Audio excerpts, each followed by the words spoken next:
तीसरी यज्ञ हवन की, यहाँ जोत जगह है परमात्मा की, अखंड हवन। हवन पुण्यात्माओं, जैसे अभी तक आपने देखा ये ऋषि लोग गेर का लकड़ क्यों कह के घर तक जा था, राजाओं ने पटा लिया करते, धनिया ने उन्हें कह देते अच्छा हवन करो, वहाँ गेर के 2-3 धड़ी लकड़ी और ठोके जहाँ दे लोटे भर घी के स्वाहा स्वाहो पाटो पकड़े। अब उसमें क्या था दोस्त, वो अच्छी बात है हवन करना, लेकिन वो तरीका प्रॉपर नहीं। न्यू कारण आंधा न्योतर 2 बुलावे, अगर आंधे का निमंत्रण दोगे 2 आवेंगे 1 की बजाय। तो कहने का भाव ये था कि वो ऋषि लोगों को हम क्यों बुलाया करते, क्योंकि हम अनपढ़ थे, उन्होंने अपना फायदा उठाया कि केवल एक ब्राह्मण ही पढ़ने का अधिकारी है, तुम अपना धंधा पीटो, जिसका जिसा काम है। परमात्मा ने ये कहा कि देखो भगवान की भक्ति प्रत्येक व्यक्ति कर सकता है और प्रत्येक ही शिक्षित होना चाहिए, ये गलत कर रखा था इन्होंने। तो अब आप सारे शिक्षित हो गए। अब मालिक ने जो खेल खेला है, ये समय इंतजार किया है कि अब अपनी प्यारी आत्माओं को अपनी महिमा में अब बताऊंगा और सारे सबके समझ में आवेगी। अब आप सभी शिक्षित हो गए और सभी को मंत्र ये परमात्मा की वाणी याद होगी। छोटे छोटे बच्चा के पूरी आरती याद हो रही है भगवान की वाणी की। अब एक रुई, 1.5 ग्राम 2 ग्राम रुई लगेगी, एक जोत बना दे, खड़ी जोत लगा दी, उसमें घी डाल दिया जितनी आपकी इच्छा है, 1 कटोरा भर दे, सारा दिन जले, तो उसमें वो घी उसमें डाल दिया और हम अपना मंत्र वाणी सुबह नित्यनेम करें, दोपहर में रमैणी करें, शाम में संध्या आरती करें, ये भगवान की वाणी भी हम बोलते रहते हैं, तो वो भी हवन हो रहा है।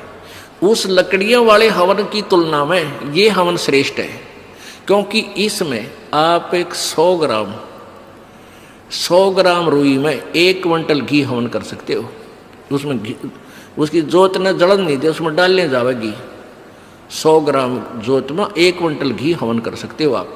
और लकड़ियां में 1 क्विंटल घी हवन करने के लिए कम से कम भी 20 किलो तक कम से कम लकड़ी जला देते हो, तो उन लकड़ियों के जलने से कार्बन डाइऑक्साइड अधिक होती है। उस 2 धड़ी यानी 20 किलो लकड़ी समाप्त की जलने की तुलना में एक 100 ग्राम रुई की का प्रदूषण उससे कई हजार गुना कम होगा। तो हमने ये अपनाना है, तो हम अपना हवन डेली करें हैं। अब क्या करा करते, कोई मृत्यु होगी, बुलाओ गुरुजी ने और हमारा हवन करियो 2-3-4 दिन, वो 2 दिन के हवन में कैलाट उठ गया। रोज करो हवन अपना, 1 जोत लगा दे, सुता उठ के हाथ पैर धो ले, नहान का ना फुर्सत मिले, कोई जरूरी ना होती नहाना, इसमें नहाए धोए क्या भया जाए, मन का मैल ना जाए और मीन सदा जल में रहे, धोए बांस ना जाए। अंदर से अंतःकरण साफ हो, हाथ पैर जरूर धो ले, क्योंकि धार्मिक वस्तुओं के हाथ लगाने। और जोत ला दे, अपना मंत्र करता रहे, काम करता रहे, अपनी आरती बोल ले, जा नित्यनेम भी कर ले, रोटी पोए जा, नित्यनेम चलता रहे। आजकल तो आधुनिक बहुत से उपकरण हो गए हैं, वैसे भी याद हो जाते हैं कुछ दिनों में। और नहीं बैठ कर अपनी किताब लेकर वह पढ़ ले। अब हवन हो गया तो हम अपना काम आप करेंगे। जब बात बनेगी, किसी के बच्चा हो जाता था तो उसने क्या कहा करते, 7 दिन तक तुम, जैसे पहले ज्योति तो सभी जलाते थे, तो क्या कहते थे, 7 दिन ज्योत नहीं जलानी तुमने, 13 दिन। वो तेरा गजब हुई हो, 13 दिन रोटी नहीं खाते या तुम और काम ना करते। और किसी की मृत्यु हो जाती है उसमें भी ऐसे कहा करते थे, जैसे जन्म होने पर तो वो जब तक वो छठ ना होती इतने कहा करते, मृत्यु के बाद कहते हैं 13 दिन तक आपने कोई धार्मिक क्रिया नहीं करनी। अरे तेरा गजब हो।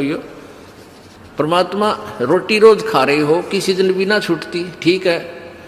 कोई प्रिय की मृत्यु हो जाती है, रो पीट के दोपहर तक ना खाओगा, शाम में खानी पड़ेगी, रो पीट के रोटी खानी पड़ेगी। तो ऐसे ही भक्ति परमात्मा का हवन ज्योति डेली आरती रोज करनी है, चाहे दुख हो चाहे सुख हो। ये परित्याग नहीं करना, ये भूल है हमारे। अब जो प्रसंग चल रहा है वही आते हैं फिर। अब पांचों यज्ञ आप कर रहे हो, एक यज्ञ धर्म की, दूसरी यज्ञ ध्यान और तीसरी यज्ञ हवन की। यहाँ जितने भी जैसे पाठ चल रहे हैं, अगर 150 पाठ हैं तो 150 ज्योति जला दी जाएंगी और 3 दिन तक अखंड ये ज्योति जलेंगी। हवन हो रहा है। फिर जो अन्य भी कोई अपनी ज्योति जगवाने के लिए दान करते हैं, उनकी अलग से ज्योतियाँ जलाई जा रही हैं। वो दिन रात पूरे महीने चलती हैं, पूरे वर्ष चलती हैं। तो ये एक तीसरी यज्ञ हवन की, चौथी यज्ञ प्रणाम और 5वीं यज्ञ ये तत्व ज्ञान की। इन 5 यज्ञों और ओम नाम के मंत्र की कमाई को हम इस ज्योति निरंजन के पास छोड़ देंगे। हम क्या करते रहे, हम पहले ओम नाम का जाप करते, ये 5 यज्ञ करते, उसका फल हम स्वर्ग, महास्वर्ग, ब्रह्मलोक में जाकर नष्ट कर देते ये पुण्य। फिर पाप के लिए नरक में जाते, फिर 84 लाख योनियों में धक्के खाते। अब परमात्मा से हम की वाणी से हमें ज्ञान हो गया कि इस कमाई को हम वेस्ट नहीं करेंगे। हम यहाँ कोई मंत्री बनेंगे, ना हमने मुख्यमंत्री बन के हो सकता, ना प्रधानमंत्री, ना इंद्र की पदवी हमें नहीं चाहिए। इंद्र दा राज काग दा बिष्टा, इंद्र स्वर्ग का राज भी हमारे लिए काग की बीट तुल हो जाना चाहिए। यदि आप सतलोक जाना चाहते हो और तुम्हारे सरपंच की पीपी दर बैठो है तेरा, फिर किसे भगत तुम?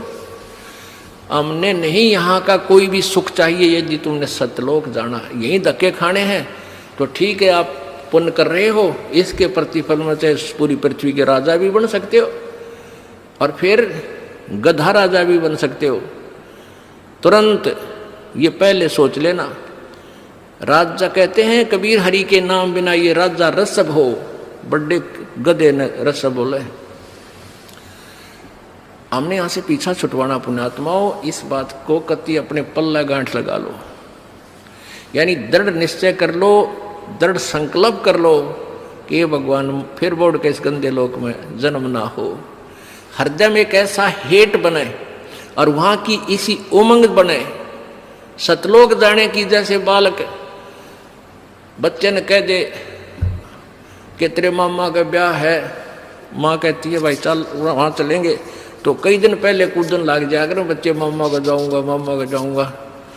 तो ऐसे ही हमने सतलोक जाने की उमंग भर जानी चाहिए। अगर आपके हृदय में यह पक्की दस जाती है कि वहाँ सतलोक है, वो सच्चा सुख सतल है, हमारा मूल स्थान वहाँ है, हमारे वहाँ पहले के कुछ साथी भी वहाँ रहे हैं जो हमारे की तरह बेवकूफ ना बने।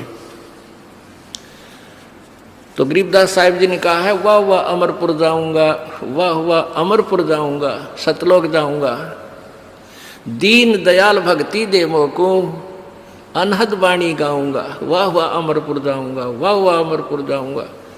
यानी ऐसी उमंग हो आपके अंदर। तो ऐसे ये 5 यज्ञ जब होगी तो 5 यज्ञों का प्रतिफल और ओम नाम की जो कमाई है हम यहाँ नहीं लेंगे, कत्ती भी नहीं लेंगे। चाहे हमने आपका तो बेरना पर दास तो थूके भी नहीं आके इस राज और पाठ और 21 ब्रह्मांड भी दे तो भी नहीं चाहिए। हमने तो झंझट मिटवाना संग जन्म का। 4 मुक्ति जहाँ चंपी करती माया होरी दासी, और दास गरीब अभय पद पर से वो मिले राम अविनाशी। उस सतलोक में जाने के बाद यहाँ की जो 4 मुक्तियों के सुख, जो अंतिम मुक्तियां हैं, और ये मुक्तियां चारों नाशवान हैं, ये इनका फल समाप्त होता है। और वहाँ की वो ये सुख जो तुम यहाँ चाहते हो, जो अंत में नष्ट होते हैं, वो कभी नष्ट नहीं होते। वहाँ ये भी सुख मिलेंगे।